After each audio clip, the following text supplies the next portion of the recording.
Yakuza Like a Dragon is a game about the gradient between right and wrong, strengthening the bonds of friendship through interdimensional karaoke, and whatever the hell this is.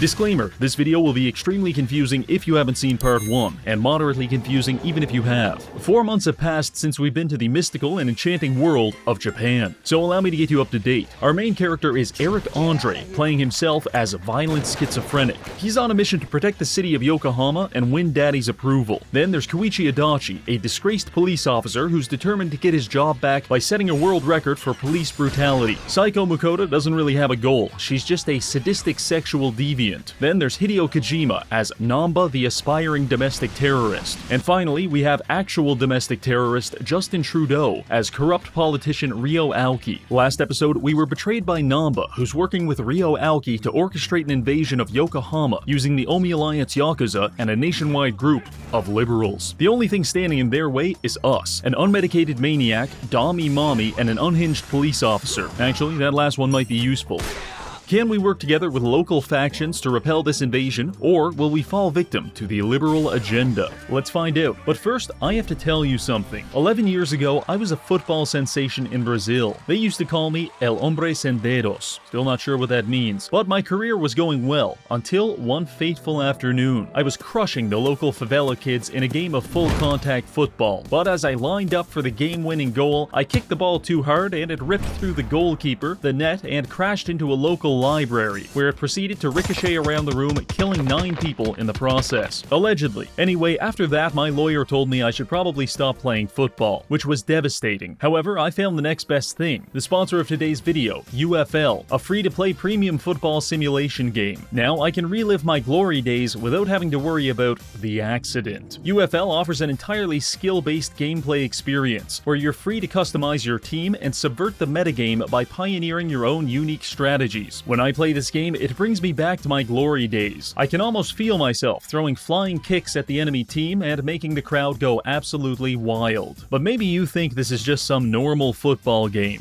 My friend, you could not possibly be more wrong, because not only has UFL partnered with Cristiano Ronaldo, but it's also partnered with Adidas to introduce branded gear, iconic franchises, and a custom stadium. Additionally, mythic item packs are now available for purchase, with each one guaranteeing a premium player skin, league points, and boosts to help you develop your team. With all of that being said, I think it's time for you to enjoy the fast-paced action and realistic graphics of UFL using the link in the description. Play UFL now, play for football. Well, this is it, Invasion Day. Any minute now, this whole place will be swarming with enemy Yakuza, so I decide to head to a dungeon and grind some XP. Technically, it's not a dungeon, but that just sounds better than saying, I'm going to a public sewer system to beat the homeless with propane tanks. Anyway, after finishing up at the sewers, I hear that the Korean district is under attack. We head over to help, only to be confronted by ultimate dickhead Kume and his gang of protesters. But that's perfect timing, because Adachi just unlocked his taser ability, and it's very effective.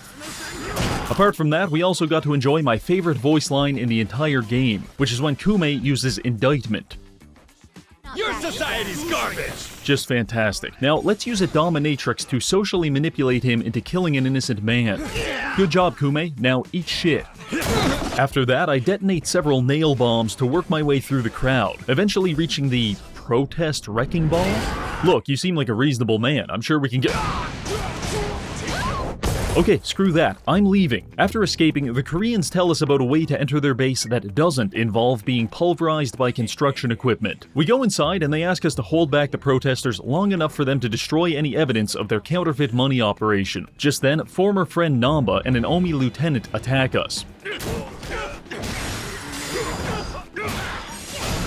We hold them off for a while, and the counterfeiting operation goes up in flames. We're pretty happy about this, but Namba's not coping with it very well. In fact, I think he might have rabies. After this, we find out that Namba's kidnapped brother, the entire reason he betrayed us and started this invasion in the first place, is actually alive and well. The Koreans just have him at an Airbnb. What the fuck? Try not to think about it too much. We make up with Namba, develop brain damage from excessive smoke inhalation, and then escape back to the homeless camp with a hostage. He gives us a nearly lethal dose of exposition before some some of his guys come to save him. My man, where are your eyebrows? The fighting gets interrupted by the loudest ringtone in all of existence, and we find out fan favorite character Zhao needs our help. So we head over to Zhao's headquarters, only to find that the entire Chinese mafia has mutinied and taken him hostage at this restaurant. Kasuga, suffering from a terminal case of I just want to help out, decides that we're going to fight our way through the entire front of house, a handful of deranged chefs, the general manager, and a fucking tiger. Fortunately, like most animals, the tiger has a profound weakness to being shot 150 times. After all that, we make our way to the top floor, where Mabuchi is meeting with the Omi Alliance lieutenants. Hurry up and kill me. Couldn't have said it better myself.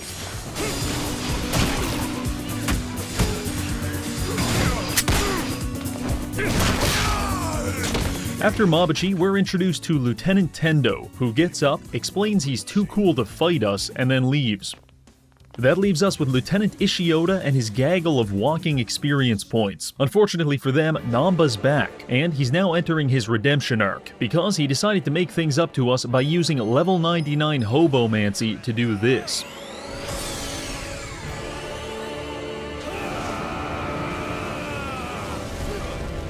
Holy shit, that ain't Namba anymore. We callin' him the N-Bomb. But hey, listen, anyone who's willing to immolate another human being for me, well, they can be my friend anytime. Following this, we find Zhao, who's been rescued by our old friend Mitsu from the Tojo clan. He didn't do anything interesting enough to get screen time in the first video, and he's just barely cutting it here, because he tells us in the vaguest words possible, Arakawa is planning something. Be ready. Thanks a lot, Fatso. Let's see if Hoshino can clarify any of that. The answer is kind of. Remember that mysterious bill in our pocket? Hoshino explains that he gave this fake bill to Arakawa 40 years ago as an apology for assassinating his father. Hey kid, sorry I blew your dad's brains out. Here's a bunch of Monopoly money. Don't spend it all in one place. Anyway, we think Arakawa must have given this to us as a sign of goodwill, meaning he might still be on our side after all. Fast forward 3 cutscenes. Aoki is rapidly accumulating political influence, but he still has time to go to the hospital and shit-talk his political enemies. I actually counted Ogikubo's heart rate here. It's 372 beats per minute. My man is literally too angry to die. Something has to be done about Aoki, so like a demented ex-girlfriend, I spend all week stalking him. I am obsessed. I fantasize about killing him and wearing his skin like a cloak. Eventually, we ambush him in a parking garage. His security guards try to intervene, but no matter how many times they cave in the back of my skull, I just keep getting up. We finally reach Aoki and share a sexually charged handshake with him. He tells us to meet him at the bathhouse alone. This is promising. We arrive there and he explains some interesting things to us. First of all, we didn't go to jail for Sawashiro. We went to jail for him. Remember when he injected himself with that experimental drug? Yeah, turns out the side effects include having a mental breakdown and ventilating this guy's skull. So Arakawa lied to us to protect his son, but it's okay because he's such a good kid. Anyway, Aoki demands that we leave him alone or he'll piss his pants and throw a tantrum. And you know what?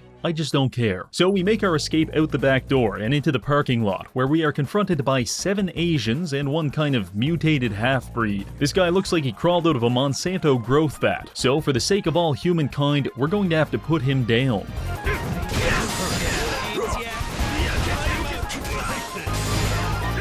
After all that, we receive a call explaining that Arakawa wants to meet with us tomorrow, but Kasuga is a socially maladjusted psychopath. So instead of waiting a few hours, we decide to break into his office and permanently cripple several of his associates. All was going well until we were confronted by these two. This is Goro Majima and Taiga Saijima. And if you're a fan of the other games, this moment is where you are legally allowed to blow a load in your pants. Sitting around in this place has been killing me with boredom. Wait a minute, is that Jotaro? Alright, wasn't expecting that. Let's go. Yo.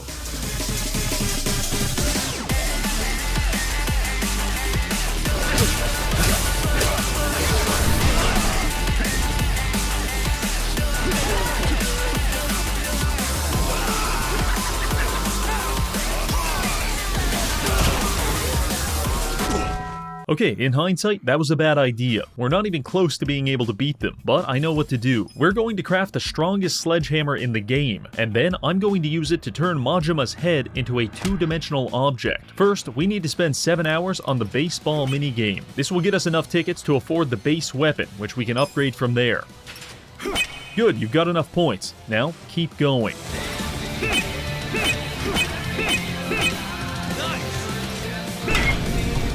Stop saying dumbass things! You're not even making sense! Shut the hell up. Now watch me hit this slick triple. Alright, that'll do. Grab the hammer and Google the next step. Realize it's going to cost 20 million yen to craft this. Have a small and well-contained mental breakdown. Now go craft these shitty helmets and swallow this drink. Don't ask me what it is, because I don't know. But you're now making 200% more money from enemies. Time to go spend 4 hours crushing people's testicles in the Sotenbori battle arena. Congratulations, you now have 20 mil. Craft the hammer and go reintroduce yourself to Goro. The second attempt was a lot easier, because after 20 sledgehammer hits and some help from an orbital ion cannon, we survived the fight long enough to be interrupted by Arakawa and his former boss Daigo Dojima, the chairman of the Tojo clan. This is all a little confusing, but at least we haven't been shot yet. We follow them upstairs, where they explain everything. Turns out Arakawa is a double agent. He betrayed the Tojo clan with Daigo's permission in order to infiltrate the Omi Alliance and weaken it from within. Tomorrow, the actual leader of the Omi Alliance, Masaru Watase, is getting released from prison, and when that happens, Arakawa, Daigo, and Watase are going to hold a meeting in front of hundreds of Yakuza to dissolve the Tojo clan and Omi Alliance, which will destroy Aoki's criminal influence. The best part? No one knows about this except for us, so when it's announced, shit might go crazy. The next day, we head into the meeting hall, Watase makes his arrival, and declares the dissolution of the Omi Alliance. This was not well received. Then Daigo comes out and dissolves the Tojo clan. Things are now at a fever pitch. Watase calls the entire crowd pussies, at which point there's no turning back. Fortunately, we've got plenty of backup. It's wrecking time!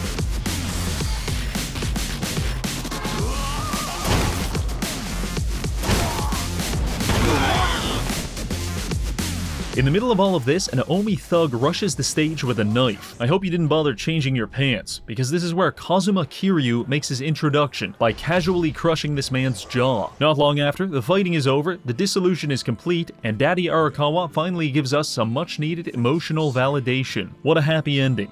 Kasuga, you need to call me as soon as you get this. This morning, they found Arakawa's body in the ocean. Well, shit. We're pretty sure Aoki's behind the assassination. It's not obvious who pulled the trigger, but I did just witness Sawashiro gouge out a man's eyeballs like 2 cutscenes ago, so I'd say he's a strong candidate. Anyway, we're pretty depressed about the whole dead Arakawa thing, but I think I know something that'll cheer us up. Substories. These side quests are some of the most enjoyable parts of any Yakuza game. The easiest way to understand them is to imagine you took a bunch of hallucinogenic drugs and wandered around town offering your services as a freelance adventurer. However, I personally believe it's better if you don't understand them. One minute you're investing in a vacuum company, and the next you're watching a military-grade Roomba slaughter dozens of innocent civilians. And that's perfectly okay. In fact, I think it's a lot of fun. Kasuga loves helping people, so you can imagine how excited he was when we came across a group of metrosexual bikers in need of assistance. We approached them and they explained that one of their motorcycle enthusiasts has been taken hostage by the Yakuza. Apparently, he went on a drug-fueled bender and strangled 37 people with a chain, and now the evil Yakuza are holding him captive until they get like $500 to cover the funeral costs. In my demented mind, this makes perfect sense. We offer to help rescue their friend. However, the only biker that's willing to come with us is this guy. This is Taka the Striker, and at first glance you may be impressed by his chiseled features and physics-defying hair, but he keeps referring to himself in the third person, and I'm pretty sure he's retarded. My evidence for this is that I told him to wait here for 30 seconds while I gather supplies. I came back 15 seconds later, and he had already left to attack the Yakuza office by himself. Oh well, maybe he's actually really strong and doesn't need our help. Never mind, Taka has been on the ground getting his back blown out for the past 20 minutes, so we decide to help him the only way we know how. After beating the Yakuza to death, we make our escape, and our motorcycle friends are free to terrorize the streets once more. In fact, as a sign of gratitude, Taka gives us his pound-made number, so if we ever get accosted by strange men, we can call Taka to ride in on his motorcycle, light the wheels on fire, and commit several acts of vehicular manslaughter. Very nice. On to the next quest. I'm walking past this children's park where I find a man headbutting a tree. Obviously, we introduce ourselves. This is Mr. Masochist. He's a pain-loving degenerate. However, he's had his balls stepped on one too many times, and now he can't feel anything. He yearns for the sweet nectar of pain, but is unable to acquire it. So he rips off his clothes and begs us to beat him. We conduct an extreme and violent S&M session in the middle of this playground, but no matter what we do to him, he can't feel a thing. This is tragic. I even tried finding his mother so she could inflict psychological pain upon him, but that just became depressing really quick, so I gave up. However, later that day, we come across a woman who's about to be stabbed. Mr. Masochist gets jealous of this and dives in front of the knife, saving her life. We beat down the attackers, and the woman thanks our gimped out friend, but he's too busy being depressed to care, so she calls him pathetic and slaps him. He liked that a lot. One thing leads to another, and suddenly she's spanking him with a riding crop. It hurts so good! Finally, our friend can feel the pain he desires. Mr. Masochist has been unlocked as a poundmate. Well, helping all of those average Japanese men was nice and all, but we still need to deal with Ryo Aoki. We've already damaged his criminal empire, now we're going to hit him politically. Unfortunately, I couldn't find any photos of Ryo Aoki blackface, so we'll have to do this the old-fashioned way. Aoki has chosen Kume to run for office in Yokohama. The canonical reason for this is because he wants to flex his power by getting the most retarded guy in town elected to parliament. We're going to enter the election against Kume and use that to get close to Aoki. Yes, I know we're a convicted criminal who has spent the last month beating people to death with a sledgehammer, but I don't think that would even make a difference in real life, let alone in the wonderful world of Yakuza. So let's give it a shot. We acquire a campaign van and drive it down to the waterfront to debate Kume. When Kasuga is speaking to any other character in the game, he has the oration and mental acuity of a grape, but for some reason when we speak to Kume, Kasuga's brain painfully and rapidly expands as his IQ enters the low millions. His ego dissolves, and for a brief moment in time, he becomes God. Kume responds not with a counter-argument, but rather with a series of noises usually reserved for a prostate exam. And with that, we have secured our first political victory. He's got my vote! Shut up, you're homeless. That was a pretty massive W for the Kasuga campaign, so we follow Kume to his next rally, where we assert ideological superiority by beating the shit out of his voters. And just as I'm about to kidnap and presumably murder Kume, I receive some troubling news. Turns out Aoki isn't taking too kindly to us bullying his Make-A-Wish kid, and he sent an assassin to kill Hoshino. With Arakawa dead, Hoshino is the closest thing we have to a diabetic father figure, so we can't let him be killed. We rush over to his office to save him from Sawashiro, but something tells me we might be too late. I skip all the dialogue because I can't read, and then the fight begins. Unfortunately, Sawashiro's stats got buffed, and he's absolutely humiliating us. In fact, he managed to dodge most of my attacks by standing perfectly still. Well, try dodging this, you fucking casual.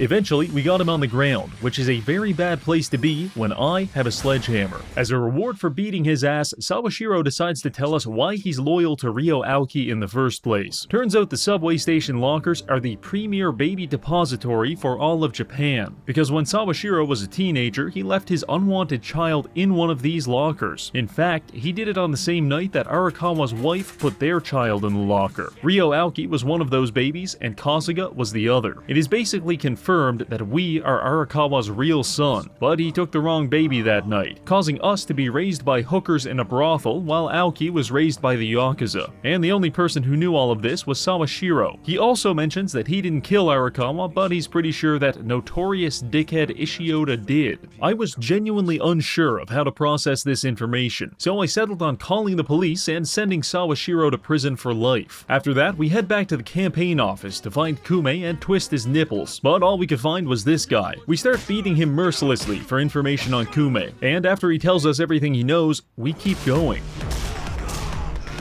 Just before we can watch the spark of life fade from this poor man's eyes, we are stopped by none other than Kiryu. He claims to have the information we're looking for, but first we have to prove ourselves to him. Apparently, the only way to do that is by defeating him in shirtless combat. The fight was challenging. Kiryu spent the entire time beating Namba like he owes him money, but fortunately, Saiko unlocked her Enema Revival skill. Honestly, this fight is a great opportunity to appreciate the depth of Kasuga's schizophrenia, because to us, it looks like this. But to Kasuga, it looks like this.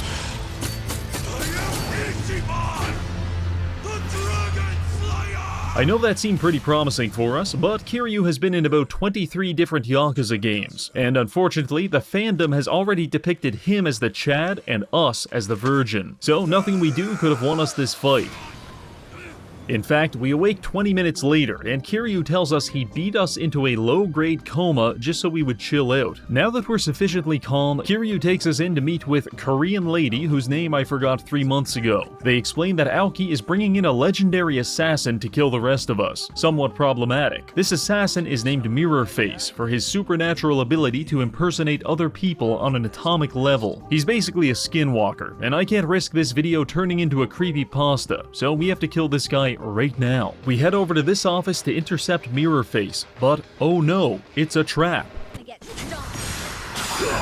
So anyway, we make it upstairs to find Ishioda waiting for us. Oh, for fuck's sake, don't tell me this is another trap. This is Mirror Face. He has assumed Adachi's identity, and now he's either trying to strangle him to death or give him mono. Can't tell which. It's all a little confusing, and personally, I just shoot them both. But eventually, Kasuga finds the real Adachi, and the fight is on. This is the man that murdered our father, so we can't hold anything back. Saiko burnt him with candle wax, Adachi electrocuted him, and Namba got beat to death with an office chair. Twice. Eventually, we got the upper hand, and Ishioda explains that he tried to kill Arakawa, but Tendo stopped him and did it himself. New arch-nemesis acquired. So we're all up in this office theorizing about how we can get to Tendo, and it's going quite well, until... Final chapter. It's been several weeks since we exploded. Presumably, we're dead. That's good news for Kume and Aoki, because the election is tomorrow and they're out campaigning. For a brief moment, Aoki considers that lying to the taxpayers and assassinating political enemies might be morally wrong, but his secretary assures him that it's actually based, and he agrees. I am going to kill this woman. While that's happening, a mysterious man is quickly approaching their van. He appears unhinged, his motives are unclear, and he's possibly concealing an AR-15 in his trench coat, until he rips off his jacket to reveal Kasuga with the band-aid. You see, we may have been 4 feet from an exploding brick of C4, but Kiryu taught us the most important skill in any Yakuza video game: essence of plot armor. We launch ourselves onto Aoki's bus and deliver him one final ultimatum. We explain that there's a recording of him ordering the assassination of Arakawa, and it's hidden somewhere inside the Millennium Tower. Once we get it, we're going to release it to the public and ruin him. This was a bluff, but Aoki is too much of a neurotic freak to ignore it. First, he's going to send hundreds of his men to look for the tape, but after we beat them, he'll show up himself, and then we've got him all to ourselves. So we prepared ourselves for this final confrontation. Mostly, this involved going to the blacksmith to upgrade all of our weapons, and then getting absolutely hammered on convenience store sake. I'm not an alcoholic, I just like the vibe. We arrive at the tower positively inebriated. In fact, we're so profoundly wasted that we spent the first 4 turns of battle beating the shit out of each other. But eventually, we sobered up enough to find the real enemies. This place is swarming with Yakuza, which gave us an abundance of data regarding which furniture can and cannot be destroyed with the human body. Eventually, we make our way upstairs, where we find Tendo. He wastes no time threatening to suspend us from the ceiling by our balls. You must have had a pair of brass balls. I'm gonna have to string your balls. He's a freak for real, but we can't let that happen. This ends here. The fight against Tendo is objectively unfair, because he has no known weaknesses, throws us around like we're goddamn cartoon characters, and he does this really cute thing where he punches you in the chest and you die. Apparently, the meta strategy to counter this is to call Mr. Masochist, who loves being beaten so much that he'll jump in to absorb the punches for you. However, I completely forgot about that, so the battle plan was just grinding pepper in Tendo's eyes and hoping he'd go blind. This did not work very well. Also, I noticed Tendo has a statistically abnormal obsession with beating Saiko. I'm not sure if it's because she's a woman or my healer, but he spent about 90% of the fight running her down. The battle went on for about 20 minutes until I got desperate and called for help from my top employee.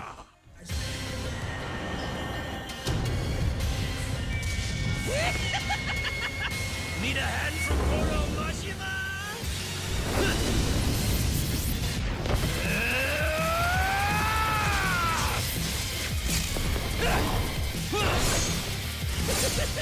It's showtime!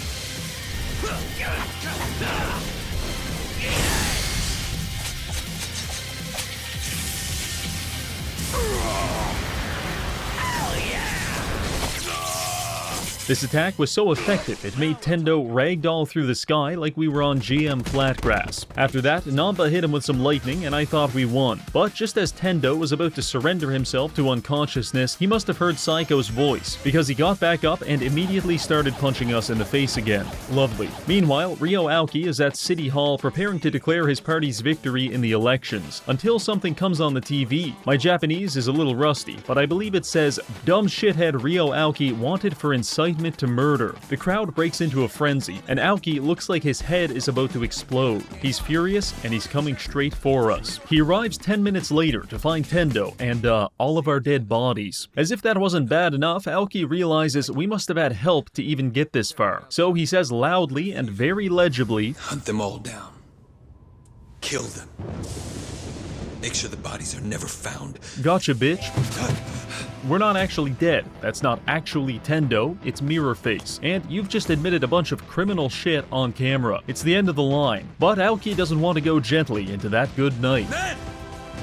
Kill them all! Leave no one alive!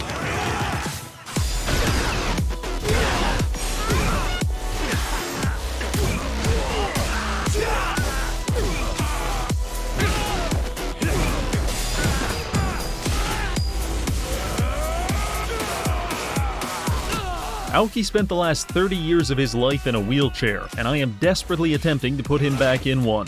But apparently it wasn't enough to stop him from taking a police officer hostage and escaping the tower. Now he's on the run, and I think I know where he's heading. The place where it all began. We find Aoki at the subway lockers, where our parents left us some 40 years ago. At first, he's still a little angry with us, but we're not here to fight. Kasuga slowly convinces Aoki that it doesn't have to be this way. He can do his time and start over. Be reborn as the man he was supposed to be. A good man and a good brother. The mere thought of not being a complete and utter piece of shit drives Aoki to the brink of suicide. But eventually we get through to him. He puts away the gun, agrees to turn himself in, and we share our first real moment as brothers. Then he gets stabbed in the abdomen with a buck knife. That's right, the final boss of the entire game just got taken out by ultimate dickhead Kume. Absolutely unbelievable. Kasuga picks up Aoki and rushes him to the hospital. Credits roll, I cry, and then we get an epilogue. Adachi gets his job back on the police force. Kasuga attends a joint funeral for Arakawa and Aoki, and we get an invite to leave town with the actually cool Yakuza characters. But we turn it down. We're staying here with our friends. They call us gay and we go cry on a bridge. It's finally over. Well, that's going to be it for this video. We've laughed, we've cried, and most importantly, we've realized the importance of not taking your medication. Because I'm pretty sure none of this would have been possible if Kasuga wasn't completely and utterly insane. Thank you to this month's patrons, and finally, thank you for watching.